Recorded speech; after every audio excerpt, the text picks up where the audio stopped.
5 scientific reasons to believe God exists. Now, here we go again. Just put that into Vegas there. And man. Oh Lord, I bring you and your followers to beseech you with Golford. No, you already did the Pokemon video. Get out of here. Lord, please, I beg of you, help me to make this video analyze of the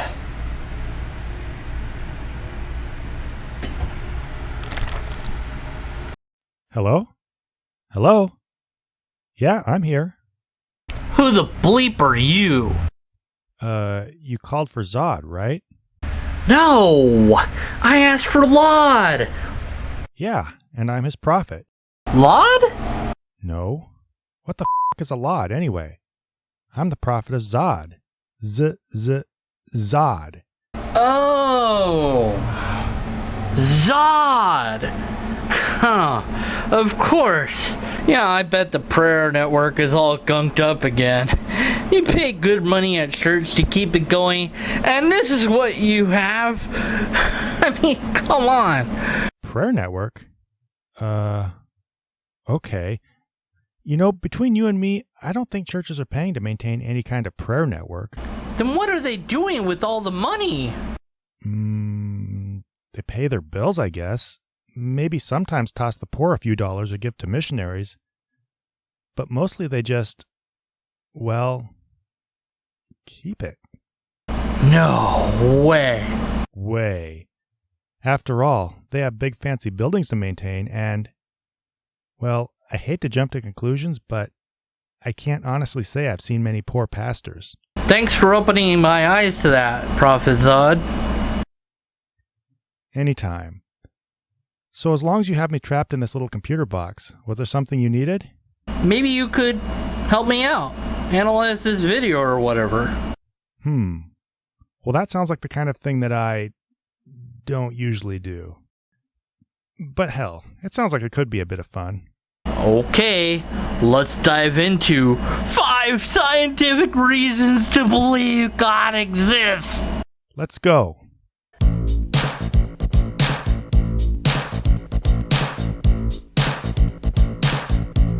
What the bleep is that? My ultra catchy theme song. No. This is my channel. We're going to do my intro. Go! Intro, go!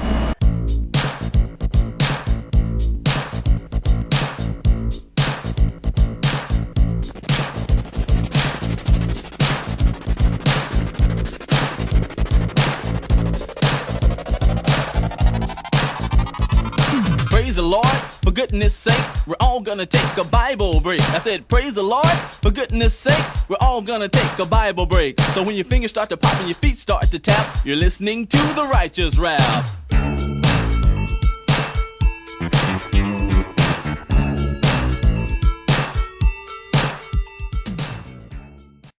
I'm firing my intro guy. Well, you can tell him he has a job waiting for him at Prophet Azad Ministries. Now start the video.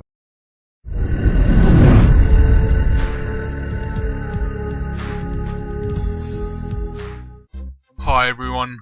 So, is there any evidence for the existence of God? Is belief in a creator rational and does it have any conflict with science? Do you have to discard your brain when discussing creation? And is the belief in God illogical? No, yes. No, it's absolutely not. In fact, it's the opposite. Which one of the questions are you answering no to? You asked 4 questions.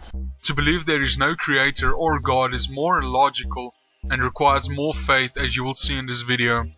Some people believe God is unscientific and it's all about blind faith, when that is absolutely not true. We live in a day and age where the youth are not being shown any creation science. Youth today are not being shown creation science for 2 main reasons. 1, it's not science, and 2, it's f***ing stupid. Trust me, I know.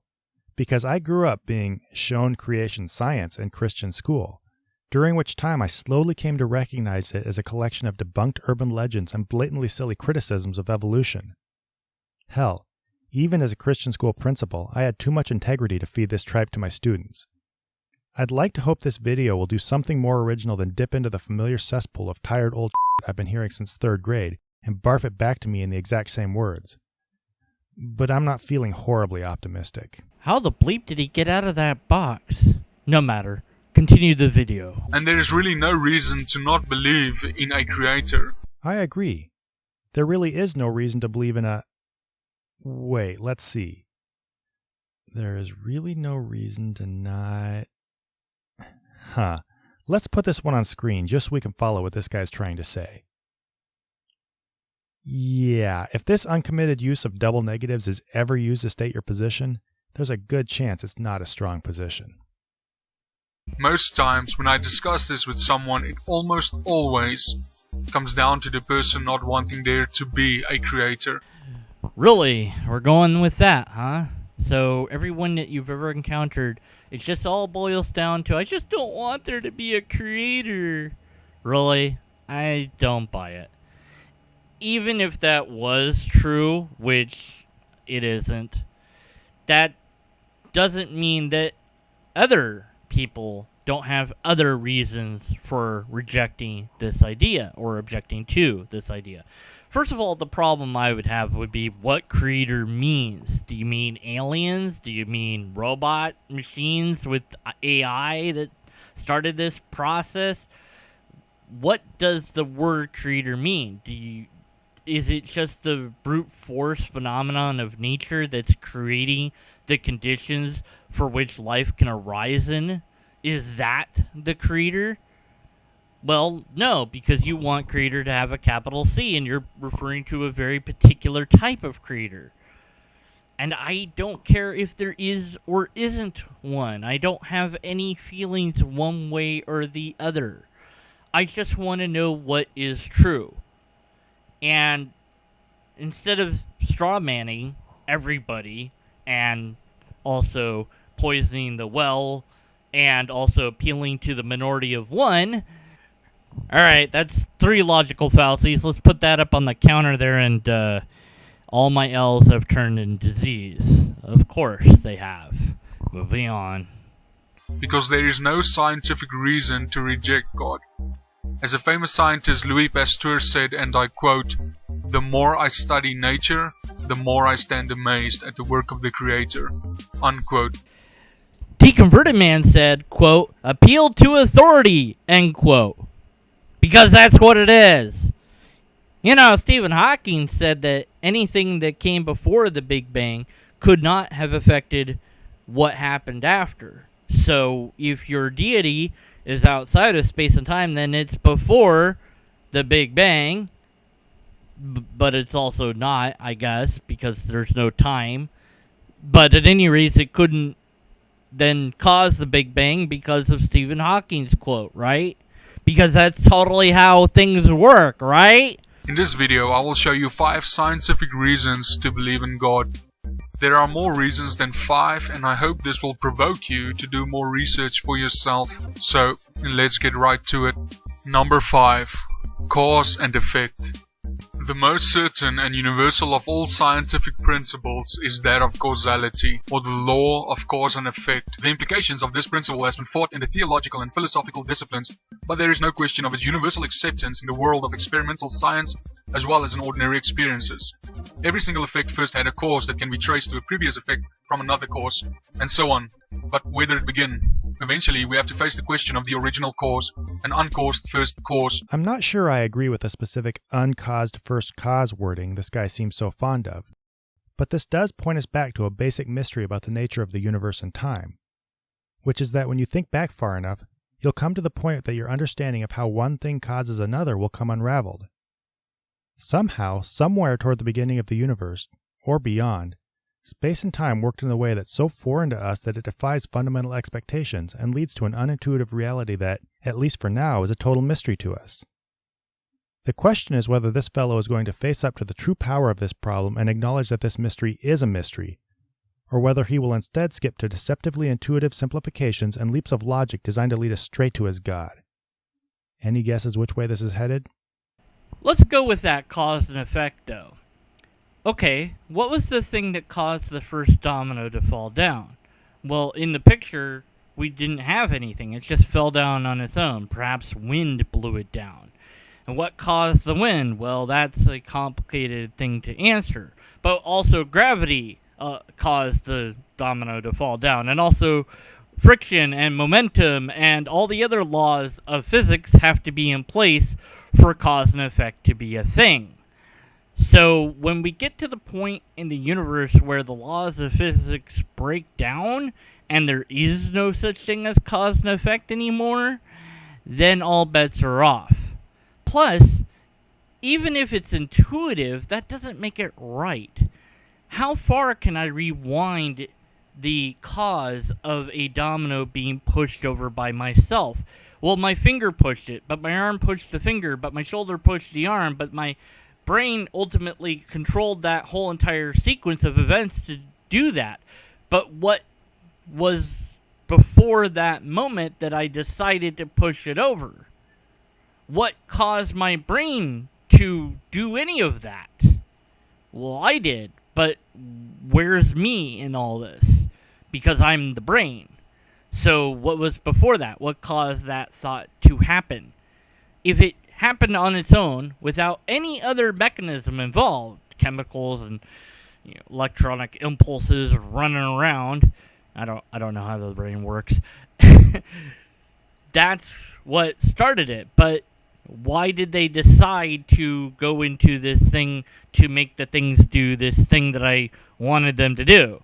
And did I even want them to do that in the first place? Or is everything that I do or don't do all deterministic and pre-planned by myself and or the way that the universe works and or God? I don't know. But we're just going to pretend that it's really simple and be like, yeah, everything has a cause, and ultimately we have to have a first cause, because otherwise it doesn't make sense, and we need it to make sense. We know the universe is not eternal, and it had a beginning. Our reality exists out of matter, energy, time and space. Then the first cause has to exist above and beyond those things, which means the first cause has to be eternal, omnipresent, omnipotent, and immaterial. Let's conceptualize the big expansion.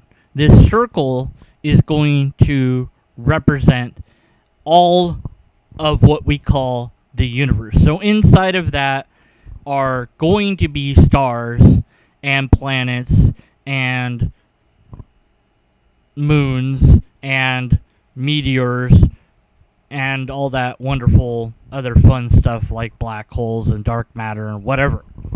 Okay. And then the Big Bang occurs, and this happens. So it gets stretched out very quickly, very fast, and all that stuff gets created essentially in that moment because of the massive heat that's going on. Stars and come into existence, and because of them, planets, and then all this stuff happens in this wonderful event that we call the Big Bang. But here's the thing that we have to think about after we've figured all this out. What did we call the area beyond the part of the universe that expanded? We don't know what that is. Is it empty space? We don't know. We have no idea. Is that also the universe? Or is just the thing that's inside of that oval the universe? And thus we could have multiple ovals on the screen and multiple different universes. But ultimately we would never run out of where the question marks are appearing. As far as the idea of there being a omnipotent, omniscient, whatever the bleep, I don't even care anymore, thing required to make all this other stuff, why? It has to be beyond the universe? Well, what does that mean? Again, does that mean where the question marks live? Or before before any of that space at all existed. And if no space exists, then there's nowhere for it to be. But again, it's supposed to be everywhere. So it would be everywhere, even when a universe was being into existence of. So it would be simultaneously outside and inside the universe. How the bleep does that work? If you're going to say, well, it has to be all these things to cause the thing. It has to be outside the thing to cause the thing. Why? Why is that the case? Why does it have to be outside to cause the thing? Can it be inside to cause the thing? No. Why? Can it be an identical thing that caused the thing?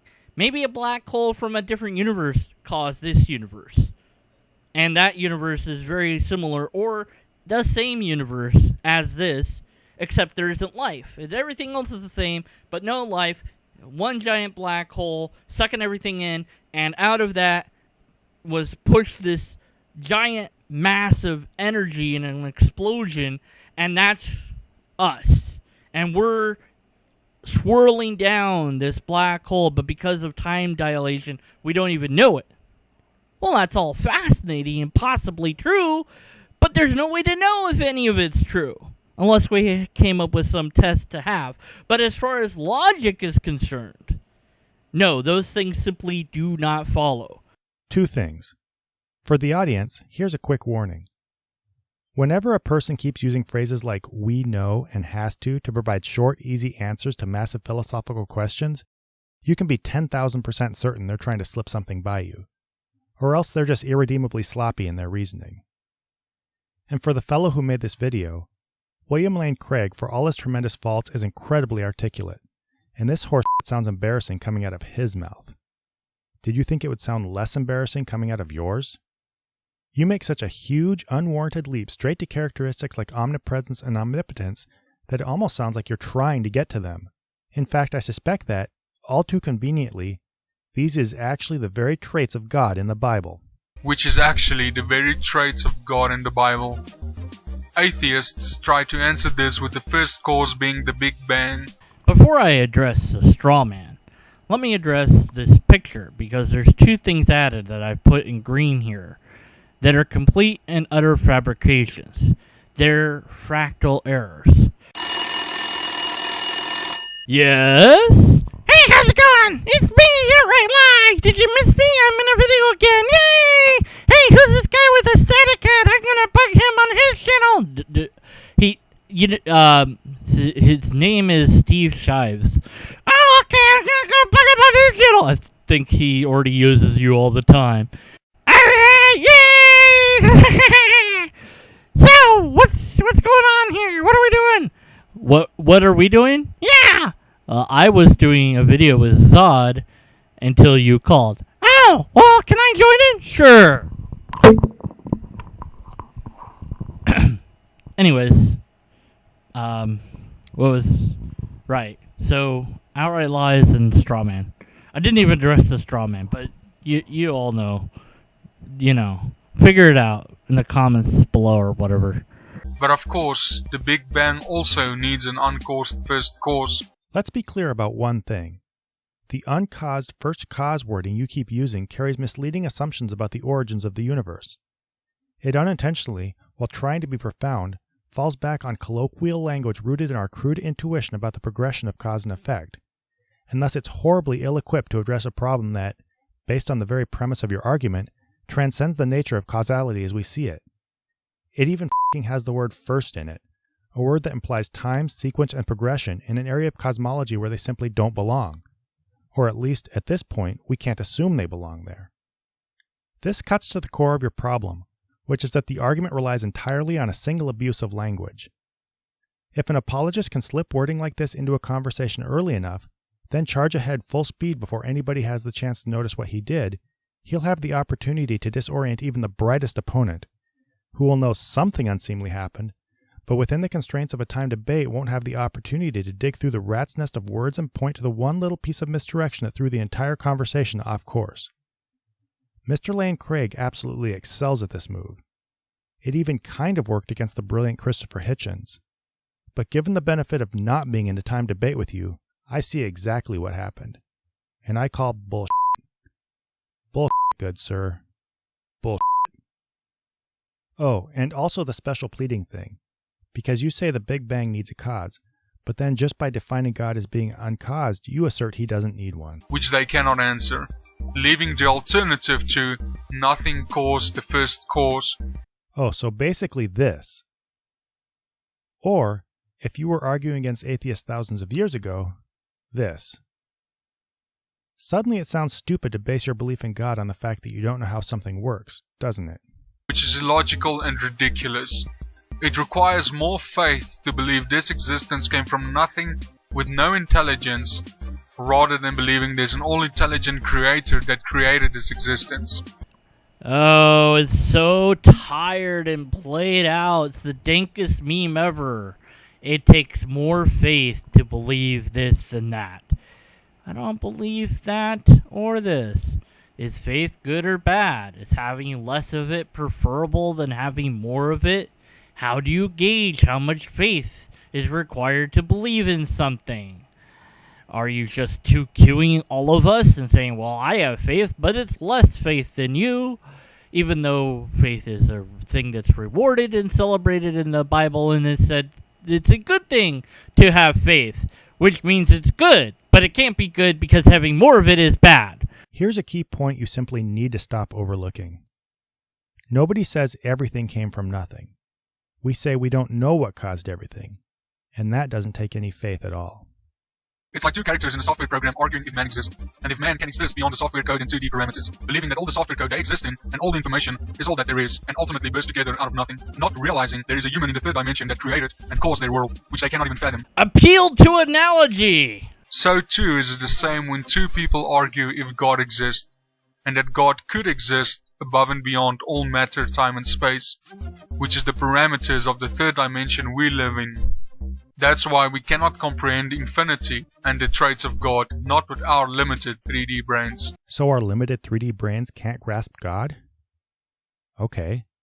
So then maybe our limited 3D brains also can't understand how the universe could arise out of a natural phenomenon that doesn't fit our understanding of cause and effect.